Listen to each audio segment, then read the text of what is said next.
If you hear that sort of build-up whoosh in a song, that's going to be caused by a crash cymbal that's been reversed. It's all over the place. And I've got it in a couple of my songs, I think, actually. I'm just going to see if I can find an example to play you from one of my songs. Yeah, there is one there in Baby Steps, but it's so faint in the mix you can barely hear it. But if you really listen, there's a just in there, and that's just a reversed cymbal is what that. So I'm going to show you that now. Hi guys, it's Emma, welcome back to my channel, and if you're new here, then welcome to the chaos. I do all things music related on this channel, from putting up covers and show reels for people to see what I'm like if they want to book me to play live, to this type of content, which is songwriting and production style-y content. That's my favourite kind of thing to put out, and today's video is very much production focused. I'm just going to turn the mic up a little bit. I think the mic is maybe a little bit quiet. Today's video is much more production-y centered because I'm going to be looking at one of the internet producers' favorite tools, and actually generally just a producer's favorite tool, and that is the reverse feature. The reverse feature does exactly as it says on the tin. It reverses things. So you can take any audio file. It has to be an audio file. You can't use this on MIDI. You would have to bounce the MIDI out to be an audio file first, and then use this technique. But basically you can reverse any audio file to change it to the reversed version of it, which can be a cool trick to use in music, and especially a way that is used in modern pop production very frequently is to add a lot of reverb to an audio file. So when you're doing the mixing and stuff, to take a section of like a vocal, a guitar part, or very commonly a crash cymbal, add a load of reverb and then reverse it. So before we do anything else, I'm just going to show you how you would actually do this in Logic. Crash samples, okay. That one's a lot. Oh, that one'll do. That one's nice and simple and normal. Right, pop it in there. So I'm just going to quickly pop a reverb on this. I'm just going to stick it straight on the channel. Usually I'd reverb with a bus, but I'm just going to space design. Oh, not compressor. I wanted Space Designer. That'll do. It doesn't need to be anything fancy. You just need to throw a reverb on it. Obviously, if you were actually doing this for a production thing, you would care more what specifically you're putting on it. But this is just to demonstrate. So I'm going to bounce this in place. But you want to bounce it in place because you need a new audio file that has the sound and all the reverb on it. So the reverb is a plugin that's on the channel that isn't actually on the audio file you've got there. So if you just reverse this audio file, you're not going to get the reverb tail. So you have to bounce it in place so you get your crash cymbal with its reverb on it. And now I can go in here and I can go to functions, I think it is. No, it's in file, sorry. Functions.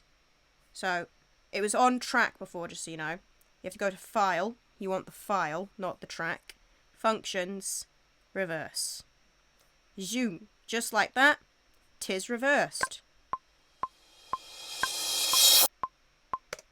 And you get a whoosh, and you can stick that at like the start of a track, or another very common way to use it, the way that I used it in Baby Steps just then, is that the bridge was quieter. That middle 8 bridge section, it's not really a middle 8 because it's not 8 bars, but you know what I mean, the bridge section of Baby Steps is quieter and is sort of a drop down moment in the song, and then the final chorus is a big moment. And to say that that's going to happen, this build up is quite good to have. Just so you know, this crash cymbal that I've just ended up using is off a sample pack that I downloaded last night that I've gotten off of Sound Gym. Anyway, just so you know where these cymbals have come from, they've come from a sample pack that I have gotten off of Sound Gym, and it's these Music Row 100 crashes is the name of the sample pack. But I actually used this in a similar-ish way in my song Play Pretend, and I think if you go to the video where I went through Play Pretend and the production choices behind it, I actually go into detail about how I did this.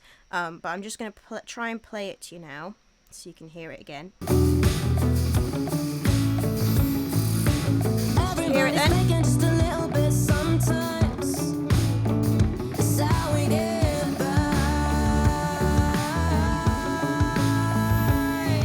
If you listen really closely, you'll hear that ting is a triangle, and if you listen to it you can hear it's got that sort of feeling to it, and that's because I have taken that triangle sound, which was recorded for me by my buddy Pete, who did all of my percussion on this song. I took that triangle, I chopped it up, I found a little section of it, just one little hit, I added reverb to it, spent forever EQing and reverbing it properly so that it sounded good, bounced that out, and boom, we had this little reversed triangle. I think we actually redid it in the studio because James has better reverb plugins. So I think we redid it in the studio with the better reverb plugins on. But yeah, it's the same principle basically as with that crash cymbal, just I applied it to a triangle. And so you get a similar feel, but instead of that big whoosh, you're getting this gentle sort of,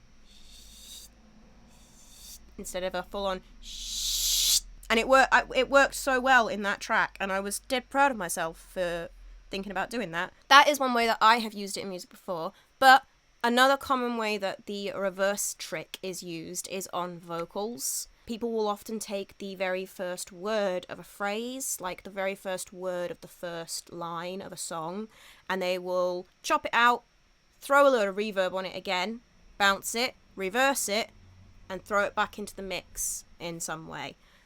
So I have a song that I am working on that I'll just play a little snippet of for my Inktober prompts. As you speak, smile that makes my knees go weak.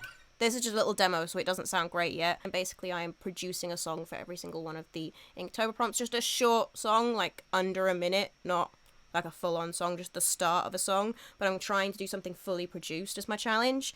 Anyway, so I've got my first sort of ideas for the first prompt for the first day of Dream, and I'm working on that at the moment. You look like a dream to me.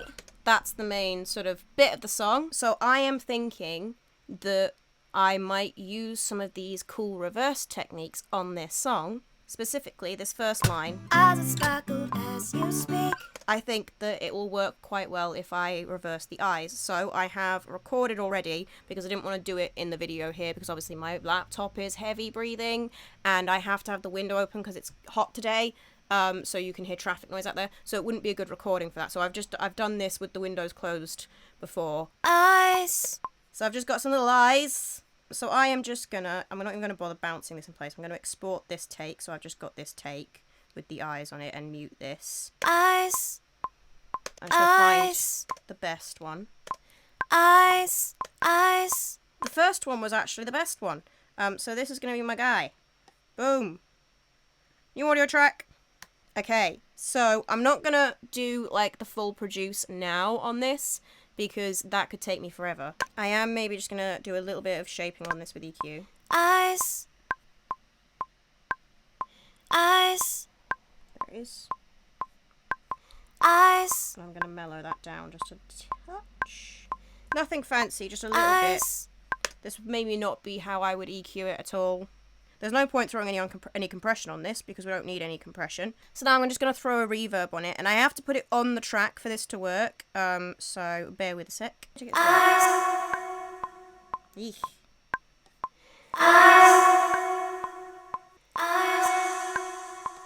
Okay, I think that's going to work. Now we bounce this in place. Frig ton of reverb. We do the same as we did last time. It's already selected file for us this time because we were on it before, which is nice. Functions, reverse. It's really simple, this. I mean, you can also use the shortcut as well for it. So. And you will have heard that before on a track. You'll definitely have heard that building up. And that's how they achieve that, is that they take one of the words, usually the first word of a phrase, especially if it's a phrase, something like eyes or you. It works really well with these sorts of open sounding words. Doesn't work with something like cut. You're gonna get something too short and too abrupt sounding. Even adding reverb on it is gonna get you that nice luscious long reverb tail that you want for this, whereas something with a nice open vowel sound to it, nice long, and those y sounds work really well for it. And also s sounds tend to work quite well for it, because if you listen, that's in the back is because there's an S on the end of it. So actually leaving in that S sound can get you quite a nice effect. But you might also want to take out that S sound or use a word that doesn't have that S sound in it if you don't want that hissing effect to it. So the way you would use this then, I'm just going to throw it back into the track now. So this is just a demo guide track I've got up at the top here, so it's not going to sound amazing on this. Let me just find that.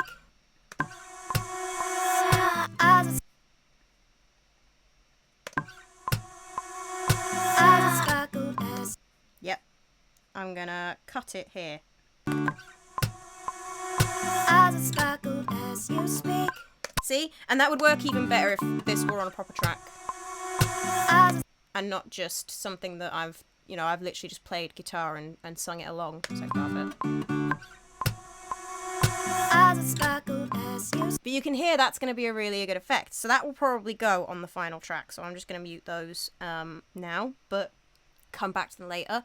There's one last thing I wanted to cover in this video. One last way of using the reverse trick that I have never done before and that isn't really, I would say, quite as common in music. Like, those two tricks are extremely common in pop music. You hear them all over the place. But this one was one that I heard the other day being a couple of months ago, because recently I played a birthday party where I was asked to learn a specific Taylor Swift song, the Taylor Swift song in question being We Are Never Getting Back Together. It's not one of my personal favourites, I wouldn't learn it myself, and so I haven't listened to that song that much. So this was the first time of me really sitting down and listening to that song quite a bit, and I discovered whilst learning it that because there's a guitar part on that you can hear that's quite this distinctive part of it, and I was trying to master that little guitar riffy thingy, and as I was listening to it I realised that she doesn't actually play all of what you hear of that guitar part. She plays the first bit and then it is reversed, and that's what gives the effect it does. So I'm not going to play the song here because copyright, obviously. So I wanted to give it a go, and I thought that this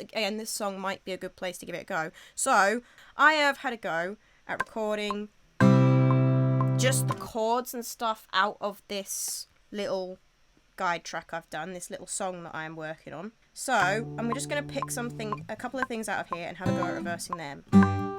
And if we like them, then we'll use them. I think these shorter plucked things are going to be better. So I'm just going to take you from here, make a new track, pop you on that. I'm just going to throw a quick EQ on it because that's very bassy. Not quite that much. That'll do.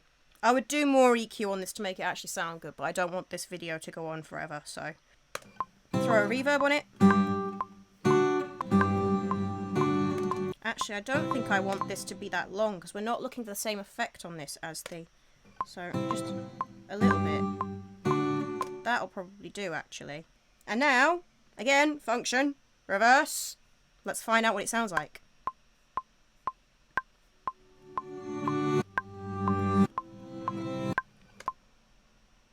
Okay, cool. Not what I was going for.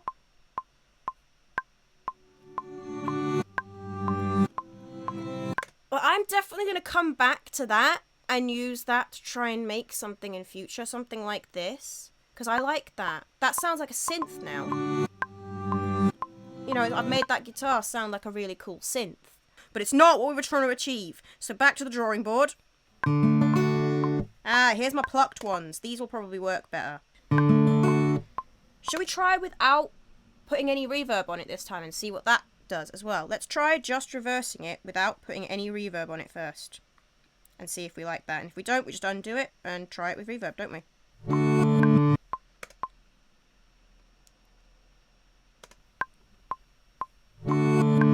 Still not quite what I'm going for, though. I think maybe this would work better if the plucked bit was shorter. I think that's a little bit too long, and maybe it needs to be a bit more muted than it was. I do like how it sounds, and I think it's cool, and I'm probably going to play around with that in future songwriting-y things.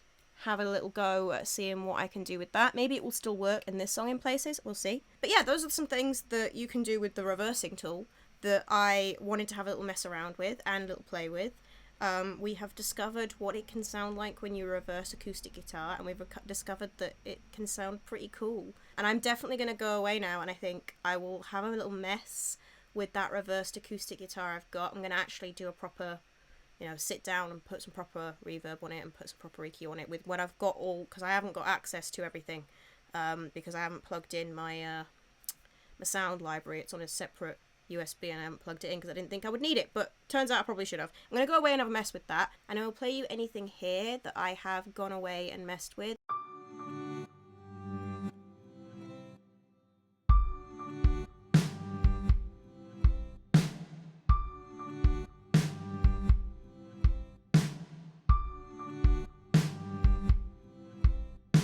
But I just wanted to do this video because I wanted to have a mess around with the reverse tool. I wanted to share one little tip or trick that I have that I've learned about, that I've used in songs in the past, and I wanted to mess about with it because I wanted to see what else I could do with it. So I might have more of a mess around with the reverse tool in future.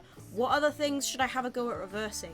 And share any cool tips that you have for ways that you've used reversing an audio file in a song before, or that you know of. If there are any songs that I should go listen to that have got like a really cool effect that you know has been achieved this way, tell me. That is all for this video though, so I shall love you and leave you. If you have enjoyed the video, then feel free to like, comment, and if you're new here, then subscribe. But if you want to see some more content before you commit to the decision of describing, there'll be another video on the end screen, or you know, there's some stuff off to the side. I can never remember which side, but on one of these sides there's other recommended videos. Go, feel free to check out the rest of my channel, and if you enjoy what I do here, then welcome. As usual, there'll be an outtakes video going on my Buy Me a Coffee, and I can tell you now, it's gonna be a long outtakes video from this one this week, guys, so look forward to that. If you don't know about my Buy Me a Coffee, it's linked in the description below. It's basically like a Patreon, but as well as having a membership on there, which will get you access to those outtakesy type videos, there is also an option to send me one-off payments if you just want to go, hey, I liked your video, here's a little tip, thank you. And of course you can follow all of my social media, which are linked in the description below as always. Okay, that is all this week, guys. I shall see you guys next week with another video. Bye!